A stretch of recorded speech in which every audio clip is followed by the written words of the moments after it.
বন্ধুরা আমার চ্যানেলটা দেখার জন্য এবং অবশ্যই আমাকে এত সাপোর্ট এবং ভালোবাসা দেওয়ার জন্য। আজকে তোমরা থাম্বনেল থেকে বুঝতে পেরেছো আমি কী নিয়ে। আজকে রিপোর্ট রাইটিং বলতে পারো বা ডেসক্রিপটিভ রাইটিং বলতে পারো, কেন সামনে মিসলেনিয়াস আছে এবং ক্লার্কশিপ আছে, সেখানে ডেসক্রিপটিভ রাইটিং। আজকের হয়তো ক্লাসটা পুরো হবে কিনা বলতে পারছি না, কিন্তু চেষ্টা করবো পুরো করার। আজকে যেটা নিয়ে সেটা হলো মায়ানমারের রিসেন্ট ঘটে যাওয়া ভূমিকম্প, এবং সেই ভূমিকম্প নিয়ে একটা ডেসক্রিপটিভ রাইটিং বা রিপোর্ট রাইটিং যেটা বলো তো হতেই পারে। তা সেখানে হেডিং দিয়েছি দেখো, প্লেট ফল্ট লাইনের ত্রিমুখী সংঘর্ষ। বলছি কেন ত্রিমুখী সংঘর্ষ, কেন দুটো প্লেট আর ফল্ট লাইন ছিল, সেই ত্রিমুখী সংঘর্ষে এই ভূমিকম্পটা হয়েছে। তাই শুরু করি। দেখো আমি ওগুলো লিখলাম না, যদি কেউ যদি মনে করো নিজস্ব সংবাদদাতা কবে লিখবে সেগুলো লিখে দিতে পারো, সেগুলো আমি লিখলাম না, এটা ফাঁকাই রেখেছি জায়গাটা। হ্যাঁ, দেখতে পাচ্ছ 28শে মার্চ প্রবল ভূমিকম্পে মায়ানমারের 87 বছরের আভা ব্রিজ হুড়মুড়িয়ে ধসে পড়ল নদীতে। কোন নদীতে? ইরাবতী নদীতে। লিখতে পারো, ধসে পড়ল ইরাবতী নদীতে। এই কিন্তু হলিউডের ছবির দৃশ্যের মতো হলেও, মানে এই যে ঘটনাটা ঘটেছে, হলিউডের ছবি তোমরা দেখেছো, বিভিন্ন রকম মানে এরকম ভেঙে পড়ে, যে খুব দেখতে তখন তো খুব ভালো লাগে। যেমন তোমার ফাইনাল ডেস্টিনেশন দেখেছো, ব্রিজ ভেঙে পড়ছে, দেখতে ভালো লাগে। কিন্তু আসলেও এটা হলিউডের ছবির মতো দৃশ্য হলো, এটা কিন্তু নিপট, নিষ্ঠুর এবং কঠোর বাস্তব ছিল। মানে একটা পুরোভাবে একটা ব্রিজ যেটা দুখানা শহরকে কানেক্ট করছিল ইরাবতী নদী দিয়ে, সেই ব্রিজটা ভেঙে পড়া মানে তার পরিকাঠামোর অনেকটা ক্ষতি আনা। ঠিক আছে, দেখো 28শে মার্চ সকালে ভারতীয় সময় যখন 11:50, ভারতীয় সময় কটা? 11:50। হ্যাঁ, তীব্র কম্পনে নড়ে উঠেছিল মায়ানমারের মান্দালয় শহর। মান্দালয় বলে একটা শহর আছে, সেটা কেঁপে উঠেছিল। ভারতীয় ন্যাশনাল সেন্টার অফ সিসমোলজিক কাদের বলে? যারা ভূমিকম্পের নিয়ে মানে বিভিন্ন রকম পড়াশোনা বা গবেষণা করে, তাদের সিসমোলজিস্ট বলে। বলছে ভারতীয় ন্যাশনাল সেন্টার ফর সিসমোলজিক হিসাবে কম্পনের মাত্রা ছিল 7.5। হ্যাঁ, এরই 12 মিনিট পর, মানে একবার কম্পন হয়ে গেছে তারই 12 মিনিট পর 12:02 ফের কম্পনের মাত্রা ছিল 7, মানে আবার কম্পন হয় এবং তার মাত্রা ছিল 7। প্রথমে 7.5, এই ডেটাগুলো কিন্তু লাগবে লিখতে গেলে। এই কম্পনের উৎস ছিল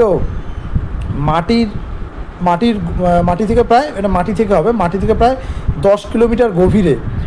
ভূতত্ত্ববিদের মতে, দেখো ভূতত্ত্ববিদের মতে কী বলেছে, ভূতত্ত্ববিদের মতে বিশাল ইন্ডিয়ান প্লেট, আমি বলেছিলাম যে 3টে প্লেট, কী বলেছিলাম? 2টো প্লেট এবং একটা ফ্রন্ট লাইন। তা প্লেট দুটো কী? একটা ইন্ডিয়ান প্লেট এবং তার নিচে থাকা বার্মা মাইক্রো প্লেট। হ্যাঁ, এবং মায়ানমারের মাঝ বরাবর দ্বিখণ্ডিত করা সাংঘাই ফল্ট। হ্যাঁ, সাংঘাই ফল্ট সংঘর্ষের ফলে কিন্তু এই ভূমিকম্প শুরু হয়। এখানে সংঘর্ষ ঠিক হবে না, এটা সংঘর্ষই বলা যায়। কেন? এইখানে যে লাইনটা আছে, মানে ইন্ডিয়ান প্লেট আর মায়ানমার প্লেটের মধ্যে যে প্লেট দুটো, এটা কিন্তু ডাইভারজেন্ট প্লেট মানে একে অপর থেকে সরে যাচ্ছে, মানে একে অপর থেকে প্রতি মুহূর্তে সরছে। তাই এটা ডাইভারজেন্ট প্লেটের জন্যই ভূমিকম্পটা হয়ে থাকে। আমি ডাইভারজেন্ট প্লেট, তারপর কনভার্জন প্লেট এবং ট্রান্সভার্স প্লেট সবকটাই বোঝাবো। হ্যাঁ, আমি বোঝাবো অল্পই। তুমি অবশ্যই মানে এই ভিডিওটা পুরোটা দেখো। তোমরা হয়তো অনেকে স্কিপ করে, কিন্তু ভিডিওটা পুরো দেখো। আবারও বলবো, ভিডিওটা ভালো লাগলে অবশ্যই সাবস্ক্রাইব করো, শেয়ার করো। তোমরা যত সাবস্ক্রাইব করবে, যত শেয়ার করবে, তত নতুন নতুন ভালো ভালো ভিডিও আসবে। হ্যাঁ, কেন তোমাদের যখনই সাবস্ক্রাইব বা শেয়ার হচ্ছে, বুঝবো তোমরা আমাকে খুবই সাপোর্ট করছো, ভালোবাসছো। তাহলে তার ফল কী হবে? তোমরা যখনই ভালোবাসছো বা সাপোর্ট করছো, তার জন্য আমি আরও নতুন নতুন ভিডিও, আর নতুন নতুন তোমাদের কী করে মানে আরও ভালো করে ক্লাস দেওয়া যায়, সেটা আমি চিন্তা করব। হ্যাঁ, তাই তো, এর জন্যই বলছি, বুঝলে ব্যাপারটা। এর জন্য তোমাদের বলছি অবশ্যই সাপোর্ট করো, ভালোবাসো, আরও নতুন নতুন এরকম পাবে। এবং আমার চ্যানেলে যাও, চ্যানেলে গিয়ে দেখবে এই ভিডিওটা আমরা রিসেন্ট পাবলিশ করেছি, সেটা হলো সেন্সাস অফ ইন্ডিয়া। সেন্সাসের এটা ফার্স্ট পার্টে এত সুন্দর করে বুঝেছি, তোমরা গেলে বুঝতে পারবে, সহজে তোমাদের মনে থাকবে। তোমরা এত বই পড়েছো, এই ঘাটাঘাটি করেছো, এখানে ঘেটেছো, মনে থাকছে না, কিছুতেই মনে থাকছে না। কিন্তু এইটা যেভাবে ভিডিওটা বানিয়েছি, তোমাদের মনে থাকবে। এবং তারই সঙ্গে আরেকটা জিনিস বলি, এটা সেন্সাসের ফার্স্ট পার্ট। সেন্সাসের সেকেন্ড পার্টটা আরও তোমার হলো মানে কী বলবো, আরও অ্যাট্রাক্টিং হতে চলেছে, ঠিক আছে, অ্যাট্রাক্টিং হতে চলে সেকেন্ড পার্টটা। ওর তোমরা অবশ্যই ভিডিওটা আমার জিওগ্রাফি প্লেলিস্টে যাবে। এছাড়াও আমার জিওগ্রাফি প্লেলিস্টে একটা বাউন্ডারি ডিসপিউট এবং বাউন্ডারি নিয়ে একটা ভিডিও দিয়েছে, ওটাও তোমরা দেখতে পারো। আজকে আর বেশি না বলে আমি ক্লাসে ফিরি। আমরা যেটুকুনি বোঝাচ্ছিলাম, তো ওই যে ভূমিকম্পের ফলে এই যে বলছে সংঘর্ষের ফলে ভূমিকম্প বলছে এরই অস্তিত্ব জানান দিয়েছে, বলছে এর অস্তিত্ব জানান দিয়েছে ভারত এবং থাইল্যান্ডে। মানে এই ভূমিকম্পটা শুধু, এখানে আরেকটা জিনিস বলা উচিত বলছি তোমাদের, এই ভূমিকম্পটা যে হচ্ছে শুধু মায়ানমারে তা না, এই অস্তিত্ব কিন্তু ভারতেও দেখা গেছে। ভারতের কলকাতায় কিছু শক পাওয়া গেছে, মানে অল্পটুকু কেঁপেছে। এছাড়াও থাইল্যান্ডে ভালো রকম মানে প্রভাব দেখা গেছে। এছাড়াও এখানে যেটা আমি লিখিনি, চায়না, বাংলাদেশের চট্টগ্রামেও কিন্তু এর প্রভাব ভালোই ছিল। জানুয়ারি থেকে মার্চের 27 তারিখ পর্যন্ত এই অঞ্চলে প্রায় 300-300-ও বেশি কম্পন হয়েছে। মানে কি, জানুয়ারি মাস থেকে 27শে মার্চ অবধি 300-র বেশি কম্পন হয়েছে। এর মধ্যে রিক্টার স্কেলের কম্পনের কম্পনের মাত্রা লিখতে হয়, কম্পনের মাত্রা 4-এর বেশি, এমন কম্পনের সংখ্যা প্রায় 200। মানে 200টা রিক্টার স্কেলের 4-এর মাত্রার কাছাকাছি এরকম কম্পন হয়েছে। এদিকে ভারত ও বিস্তৃত সীমান্তে, এবং ভারত ও তিব্বতের সীমান্তে হিমালয় বরাবর, হিমালয়ের মাঝ বরাবর ভূমিকম্প, এবং তার সঙ্গে যেন পাল্লা দিচ্ছে কি আমাদের বঙ্গোপসাগর এবং মায়ানমারের কেঁপে ওঠা চিন্তা বাড়িয়েছে ভারত ও মায়ানমারে। অর্থাৎ ভারত ও তিব্বতের সীমান্তে যে হিমালয় আছে সেখানে তো মাঝে মাঝেই ভূমিকম্প হয়, কারণ ওটা কিন্তু একটা কনভার্জন জোন। কনভার্জন, একটা প্লেট আরেকটার পর আসছে, ওখানেও কিন্তু ইন্ডিয়ান প্লেট আর ইউরেশিয়ান প্লেট, ইন্ডিয়ান ও ইউরেশিয়ান প্লেটের একে অপরের কনভার্সনের ফলে, এই বলছি সবই কনভার্সন ডাইভার্সন কি, ফলে কিন্তু আমাদের হিমালয় তৈরি হচ্ছে, ওখানে একটা কম্পন হচ্ছে, এরই সঙ্গে পাল্লা দিচ্ছে। মানে একদিকে তো ওটা হচ্ছে, তার সঙ্গে পাল্লা দিচ্ছে কি আমাদের বঙ্গোপসাগর এবং মায়ানমারের কেঁপে ওঠা। বঙ্গোপসাগরে এবং মায়ানমারে কেঁপে ওঠার ফলে কিন্তু ভারত ও মায়ানমারের মধ্যে চিন্তা বাড়িয়েছে। মানে অবশ্যই চিন্তা বাড়াবে একটা সরকার, কোনো যদি এরকম ন্যাচারাল ক্যালামিটি হয়, ন্যাচারাল ক্যাটাস্ট্রফিক হয়, তখন কিন্তু দুটো দেশে বা যে দেশ হবে সে দেশের সরকারের প্রতি কিন্তু চিন্তা বাড়ায়। কেন, তার ইনফ্রাস্ট্রাকচার, তার ডিজাস্টার ম্যানেজমেন্ট কিন্তু যদি বড় ক্ষতি হয়, তার ইনফ্রাস্ট্রাকচার ক্ষতি হচ্ছে, তার প্রশাসনের ক্ষতি হচ্ছে, সেখানে প্রচুর পরিমাণের আর্থিক ক্ষতিগ্রস্ত হওয়ার সম্ভাবনা থাকে, এবং তার বিভিন্ন রকম প্রশাসনের সচ্ছলতা আটকে যায়। এছাড়া যোগাযোগ ব্যবস্থা, বিভিন্ন রকম দিক থেকে চাপ আসে, ঠিক আছে। সেই জন্য কিন্তু চিন্তা বাড়াচ্ছে দুই সরকারেরই, ঠিক আছে। পরের পেজে যাই। আমি আবারও বলছি, চ্যানেলটা অবশ্যই ভালো লাগলে সাবস্ক্রাইব করে এরকম আরও নতুন এরকম ডেসক্রিপটিভ রাইটিং বা জিকে রাইটিংয়ের ক্লাস পেতে, এবং এছাড়া বিভিন্ন রকম তথ্য, এই তথ্য তোমার এমনিও লাগবে। আচ্ছা, এটা ওপি মিশ্র, ওপি মিশ্র, ন্যাশনাল সেন্টার অফ সিসমোলজিক ডাইরেক্টর। ওপি মিশ্র কে ছিল? Seismology director. বলে কি বলেছে? টেকটনিক বাউন্ডারি এবং ফল্ট লাইন যে অঞ্চলে রয়েছে, মানে টেকটনিক বাউন্ডারি মানে কি, বললাম দুটো প্লেট যখন একে অপরের দিকে এগিয়ে আসে তখন কনভার্সন, যখন একে অপরের থেকে সরে যায় তখন ডাইভার্সন, এবং যখন আমি বলেই দিচ্ছি,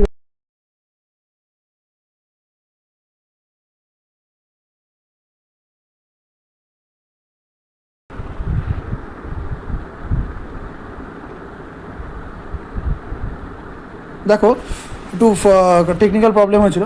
যখন আমি একটু বলেই দিই যে এই প্লেটের টেকটনিক বাউন্ডারিটা কী জিনিস বলে দিই, দাঁড়াও তোমাকে ছবি আছে দেখিয়ে দিই তোমাদের। দেখো একটা ডাইভার্জন কখন, যখন দুটো প্লেট একে অপরের থেকে সরে যাচ্ছে। দেখছো প্রথমটা ডাইভার্জন, যখন দুটো প্লেট একে অপরের থেকে সরে যাচ্ছে। দাঁড়াও আমি একটুখানি, আচ্ছা দেখছো এই দুটো প্লেট যখন এই যে ডাইভার্জন, দুটো প্লেট একে অপরের থেকে সরে যাচ্ছে, তখন কিন্তু ডাইভার্জন।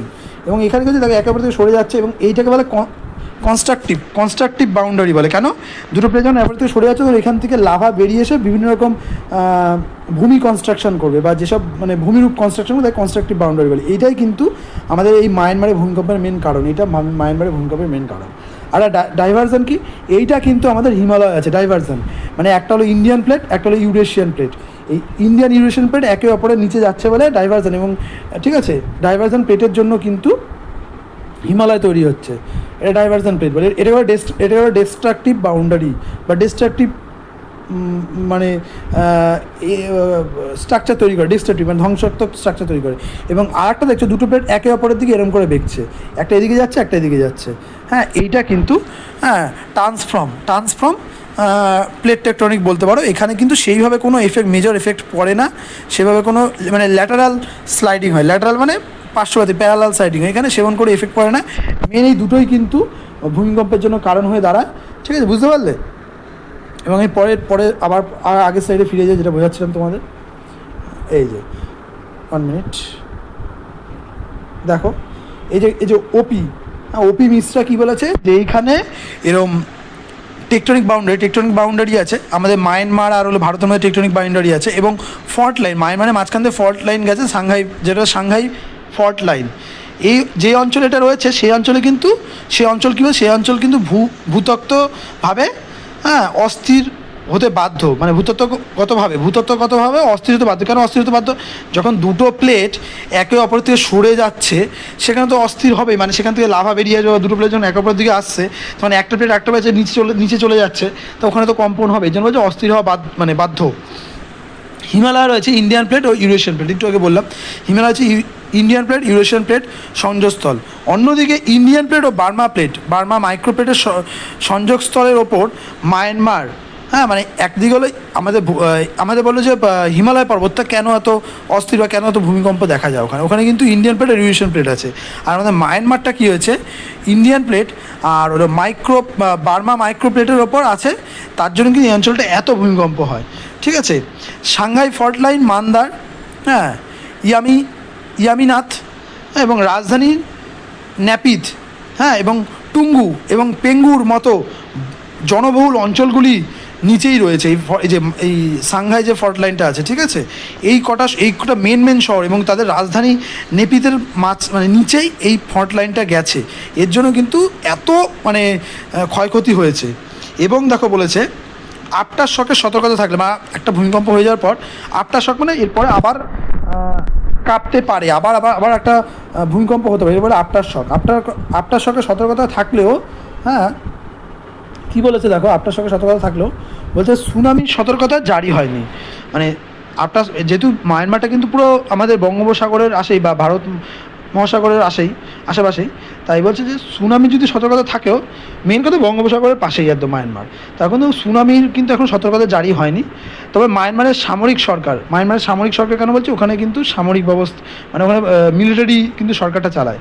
বলছে মায়ানমারের সামরিক সরকার জানিয়েছে, আজ সন্ধ্যে না লিখে বলবে, মায়ানমারের সরকার জানিয়েছে, এই মুহূর্তে মৃত্যুর সংখ্যা প্রায় 150। এবার আমি 150 কেন বলেছি আমি তোমাকে বলি, 150 বলেছি কেন, আমি যখন রিপোর্টটা লিখি তখন তার পরের দিনই রিপোর্টটা লিখি, তাই 150 লিখেছি। কিন্তু এই মুহূর্তে কিন্তু প্রায় তোমার মৃতর সংখ্যা প্রায় 2,500 মতো দাঁড়িয়েছে, মানে সরকারি নথি অনুযায়ী বলছে মৃতের সংখ্যা প্রায় 2,500। এখানে 150 লিখেছি, তোমরা একটু চেঞ্জ করে নিজের মতো ডেটাটা মানে চেঞ্জ করে নেবে, কেন আমি পরের দিনে লিখেছি, পরের দিনের ডেটা তো নিশ্চয়ই কম হবে, তারপরে আস্তে আস্তে আরও যখন মানে উদ্ধার কাজ চালাবে আরও মৃতের সংখ্যা বেরোবে, তোমরা এই ডেটাটা কিন্তু চেঞ্জ করে নিও, ঠিক আছে। তোমরা কিন্তু 150 লিখে দিও না। এবং জখমের সংখ্যা 732, সেটা ওটাই জখমটা তোমরা দেখে নিও যে তখনকার কত জখম হয়েছে, একটু সার্চ করে ওটা তোমাদের ডেটা অনুযায়ী চেঞ্জ করে নিও। তবে মৃত্যুর মিছিল আরও বাড়বে, ওটাও তোমরা তবে মৃত্যুর মিছিল আরও বাড়বে বলে আশঙ্কা করেছে প্রশাসন তো অবশ্যই যত ধ্বংসস্তূপ উঠাবে, যত মানে সব কিছু হলেও তোমার আস্তে আস্তে স্বাভাবিক হবে, তখন বুঝতে পারবে যে আরও মৃত্যুর সংখ্যা বাড়ছে, নিখোঁজ সংখ্যা বাড়ছে। এবং বলছে রাজধানী নেপিতের বিভিন্ন হাসপাতালে দুপুর থেকে আহতদের ভিড় বেড়েই চলছে, এটা বলছে ভিড় বেড়েই চলেছে, ঠিক আছে। এবং ক্ষতিগ্রস্ত হচ্ছে বহু বাড়ি ক্ষতিগ্রস্ত হচ্ছে। আমার ওখানে মসজিদ আছে, মসজিদের একাংশ ভেঙে মৃত্যু হয়েছে প্রায় 3 জনের। শহরের বিদ্যালয় মানে বিশ্ববিদ্যালয় বা বিদ্যালয়গুলি ভেঙে পড়েছে এবং বিভিন্ন জায়গায় আগুন ছড়িয়ে গেছে, বা আগুন ধরে গেছে লিখতে পারো, বিভিন্ন জায়গায় আগুন ছড়িয়ে গেছে। ধ্বংসস্তূপ স্তরিয়ে উদ্ধার কাজ শুরু হয়েছে, মানে এই মুহূর্তে মানে যেদিন ঘটনাটা ঘটেছে তারপরের থেকেই কিন্তু ধ্বংসস্তূপ সরিয়ে উদ্ধার কাজটা অলরেডি সরকার শুরু করে দিয়েছে। মায়ানমারের জুনটা প্রধান কি বলেছে, জুনটা প্রধান মিন অ্যান্ড লাইং জরুরি অবস্থা জারি করেছে। মানে এই মুহূর্তে তো জরুরি অবস্থা, কারণ এই খারাপ অবস্থা, জরুরি অবস্থা মানে বিভিন্ন সরকারি দপ্তরগুলি আর ছুটি নেই, মানে ওদের সবসময় কাজে থাকতে হবে। ডিজাস্টার ম্যানেজমেন্টে যারা আছে তাদের ছুটি নেই, তাদের আসতে হবে। এবং যারা ধরো রেস্কিউ টিম আছে তাদেরও কিন্তু এখন এই মুহূর্তে তৎপরভাবে কাজ করতে হবে। এবং অন্যান্য দেশ এবং আন্তর্জাতিক সংস্থা, তবে একটা দেশে যদি কোনো এরকম ঘটনা ঘটে, হ্যাঁ অবশ্যই অন্যান্য দেশের কাছে তো সে রিকোয়েস্ট পাঠাবে যে অন্যান্য দেশ এবং আন্তর্জাতিক সংস্থা ধরো ইউএনডিপি, এছাড়া বিভিন্ন যে ডিজাস্টার ম্যানেজমেন্ট সংস্থা আছে তাদের কাছে গিয়ে তাদের কাছে আহ্বান জানিয়েছে বা আবেদন জানিয়েছে যে তাদের যাতে সাহায্য করা হয়, তাদের যাতে সাহায্য করা যায়, বিভিন্ন ত্রাণ এবং সাহায্যের জন্য যাতে তাদের এগিয়ে আসে। এবং দেখো আমাদের ভারত তো অবশ্যই, আমাদের ভারত কিন্তু প্রত্যেক ক্ষেত্রে সংবেদনশীল, এবং প্রত্যেকটা দেশের ক্ষেত্রে কিন্তু আমাদের ভারত বন্ধুত্বের হাত বাড়িয়ে রেখে দিয়েছে সবসময়। আমাদের ভারত কিন্তু সারা পৃথিবীর মধ্যে মহান।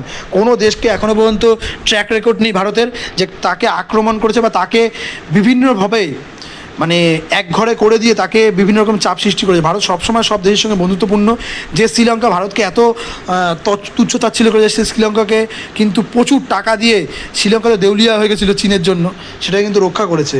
এবং যেই চীন ভারতকে এত কোণঠাসা করছে বিভিন্নভাবে, মানে আমাদের বর্ডার ডিসপিউট ভিডিওটা দেখলে বুঝতে পারবে চীনের সঙ্গে কিন্তু বর্ডার ডিসপিউট ভারতের অনেক দিনে, সেইখানেও কিন্তু চীনকে কিন্তু কোভিডের সময় হেল্প করতে ভারত একটা বিন্দু চিন্তা করেন যে হেল্প করবে কি করবো না, সঙ্গে সঙ্গে হেল্প করে দিচ্ছে।